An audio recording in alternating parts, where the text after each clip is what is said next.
Il est 7h41, vous êtes bien sur RMC. Bonjour Michel Seghef. Bonjour. Vous êtes la porte-parole de l'ambassade d'Israël à Paris. On négocie en ce moment au Caire entre représentants d'Israël et représentants du Hamas en espérant prolonger cette trêve de 72 heures. Un conflit de 28 jours avec des pertes extrêmement nombreuses. On n'a jamais vu ça depuis plusieurs dizaines d'années. Près de 2000 morts palestiniens, 67 Israéliens. Alors, est-ce que vous y croyez? Le Hamas demande la levée du blocus. Israël veut évidemment la démilitarisation de Gaza. Pas question de laisser entrer par exemple du ciment si c'est pour reconstruire les tunnels dont on a voulu se débarrasser. Sortie de crise, est-ce que vous y croyez aujourd'hui? Bien sûr. D'abord, vous savez, nous sommes toujours très optimistes et nous y croyons. Et comme, je veux dire, comme les Palestiniens, bien sûr, les Israéliens aussi cherchent à mettre fin à ce conflit-là qui existe déjà de plusieurs années avec le Hamas. Et nous espérons, bien sûr, que ces maintenant négociations qui ont lieu au Caire vont aboutir à un accord qui permettra aux deux populations, que ce soit et l'israélienne et la palestinienne, de vivre en calme, en paix, et que chacune des sociétés puisse prospérer parce que les deux le méritent, tout à En fait, fait. je me demande du côté israélien, qu'est-ce qui ferait, quel engagement ferait que Israël arrêterait définitivement son opération militaire en disant voilà, on a obtenu ce que l'on souhaitait. Quelle va être la demande d'Israël? Vous savez, la demande la plus importante pour Israël est que nous voulons restaurer un calme pour les citoyens israéliens. Nous voulons que les citoyens israéliens au sud du pays, et comme vous l'avez bien aperçu, je veux dire, pendant cette opération, il n'était pas question. J'entends bien évidemment que votre population puisse être saine et sauve, mais quel pourrait être l'engagement concret venant de l'autre camp qui vous permette de sentir qu'il y a une garantie qui vous Il est donnée? faut qu'il y ait, je veux dire, explicitement une démilitarisation du Hamas.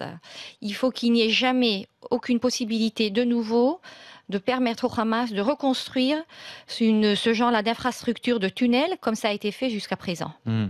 Sauf que ça va être extrêmement difficile de vous apporter une preuve qui, à vos yeux, sera suffisante, on imagine. Vous savez, là, bien À part sûr, déposer toutes les requêtes sur un champ et de vous montrer, voilà, on n'en a oui, plus. c'est vrai, c'est vrai, c'est vrai. Nous ne sommes pas naïfs. Je veux dire, je ne suis pas l'expert dans la matière. Je veux dire, et je ne prétends pas d'avoir les compétences comment ça va être fait. Mais peut-être il sera nécessaire d'imposer, je veux dire, des forces internationales ou quand même, mais d'assurer Israël d'une serait certaine. prêt à accepter des forces internationales Vous savez, pour assurer je la... ne saurais pas, je ne suis pas vraiment, ça fait pas partie de mes compétences et je ne D'accord. sais, je n'ai pas le savoir pour vous dire à quoi Israël sera prête concrètement maintenant, parce que nous sommes maintenant seulement au début des Des négociations. Nous négociations sommes, au Caire. voilà, il faut vraiment voir que ça dure. Un mot du Caire, c'est l'Égypte qui a réussi à mettre les deux parties face à face. Vous êtes porte-parole de l'ambassade d'Israël à Paris. On a l'impression que les appels de la France, de l'Europe, des Américains ont été totalement inaudibles de la part des deux camps. On ne pèse plus, on n'arrive plus à avoir un rôle dans ce conflit, alors que l'Égypte a su vous mettre autour de la table. Ce n'est pas vrai. Je pense que Israël toujours continue à attribuer une très grande importance et à la France et aux États-Unis et en général à la communauté internationale. En revanche, il ne faut pas oublier que l'Égypte est une partenaire maintenant d'Israël. Nous avons un accord de paix avec l'Égypte depuis au-delà de 30 ans, ce qui fait, je veux dire, c'est comme un accord durable et avec lequel nous voulions avoir et continuer à avoir de très bonnes relations et sachant que aussi l'Égypte a une frontière, si vous voulez, Avec la bande de avec la Gaza. bande de Gaza, donc ils ont le même intérêt comme nous. Je veux dire, nous sommes Eh, trois entités, si vous voulez, qui cherchent la paix et hmm. voilà et vivre l'un à côté de l'autre. Est-ce que vous avez l'impression qu'avec ce conflit extrêmement violent, vous n'avez pas perdu le soutien de la communauté internationale? J'en prends exemple les premiers propos de François Hollande qui disait qu'Israël avait le droit de se défendre par tous les moyens, pour terminer il y a quelques jours avec la déclaration de Laurent Fabius qui parlait et qui dénonçait un massacre. L'ONU a aussi condamné les attaques et les bombardements d'écoles de l'ONU dans la bande de Gaza. Est-ce que vous n'avez pas perdu le soutien de la communauté internationale aujourd'hui? Bah, je pense que Vous non, brouillez votre j'espère. image. Bah oui, je vais vous dire, je pense que non et j'espère que non, parce que je pense qu'il y a quand même une compréhension assez profonde parmi la communauté internationale que cette opération-là n'était pas prémédité par nous, ce n'était pas notre initiative.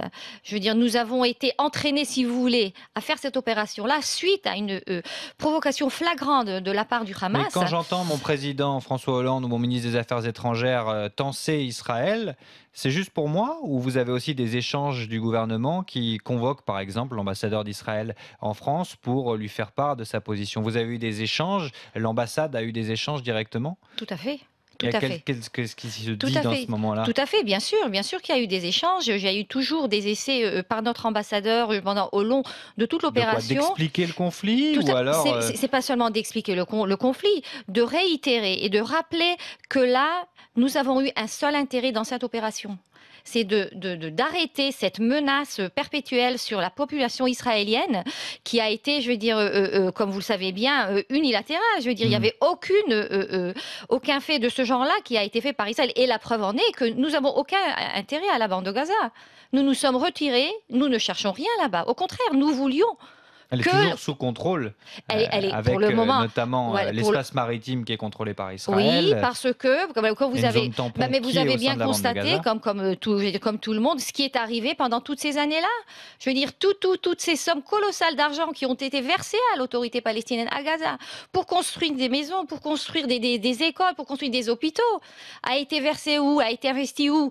À construire toute une infrastructure de tunnels. Les répercussions de ce conflit en France, comment l'ambassade d'Israël en France a géré ces manifestations? Est-ce que vous avez eu notamment plus de Français qui sont venus vous voir qui se sont décidés avec ces événements de s'installer en Israël? Est-ce qu'il y a eu notamment une hausse des départs, par exemple, ou une baisse justement avec le conflit qui fait peur? Bah, je vais vous dire, une baisse, non, il n'y a pas eu. Je ne pourrais pas vous dire exactement, donner des chiffres exacts, mais oui, il y a eu quand même une certaine, je veux dire, ça, les nombres de personnes, de Français qui Souhaitent désirent aujourd'hui, qui souhaitent s'installer en Israël, a un petit peu augmenté. C'est vrai, Mhm. il y a eu une plus grande présentation à l'ambassade pour se renseigner et pour demander Pour des quelle visas raison? d'immigration. L'envie d'aller en Israël ou aussi le sentiment qu'en France, c'est Alors je une... dirais, vous savez, il me semble que c'est un mélange des deux. Il me Mhm. semble que c'est un mélange des deux. Je pense que le souhait existe il y a un certain temps. Je veux dire, c'est pas quelque chose qui se passe du jour au lendemain, parce que quand Mhm. même c'est une décision assez importante pour quelqu'un de quitter son pays natal et aller vivre dans un autre pays.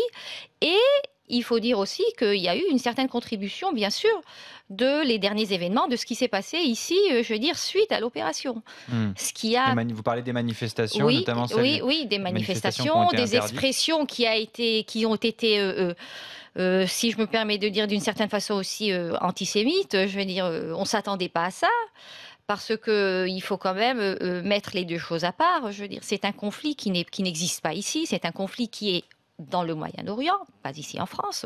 La communauté juive ici vit, ça fait depuis des centaines d'années, qui est bien mêlée, bien engagée et très patriotique, je veux dire.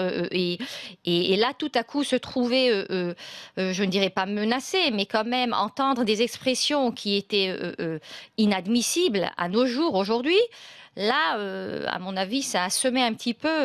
Alors, il y a énormément de manifestations qui sont très bien déroulées. Il y en a eu 2 d'interdites et où il y a eu clairement des propos antisémites de prononcés. Maintenant, voilà, ça a été extrêmement médiatisé. Tout à Il se fait. trouve qu'il y a des manifestations qui se sont bien déroulées. Mais ce sentiment, du coup, est là, Tout à fait, parce de que vous la part savez, de juifs français qui décident de c'est parce vouloir que partir en Israël. il faut croire que c'était peut-être un sacré coup. C'était assez choquant. Je veux dire, personne ne s'attendait à cela. Vous savez, Mhm. le droit de manifester est impératif. Je veux dire, ici, la France est une république démocratique. Donc là, bien sûr, que ce soit pro ou contre, bien sûr. Mais là, entre ça et ne pas respecter la loi et de se comporter de la façon dont ce que nous avons vu à la télé, je veux dire, là, c'était un petit peu, je dirais, assez choquant. Merci Michel Segev d'être venu nous voir, porte-parole de l'ambassade d'Israël à Paris, alors que les négociations continuent aujourd'hui au Caire.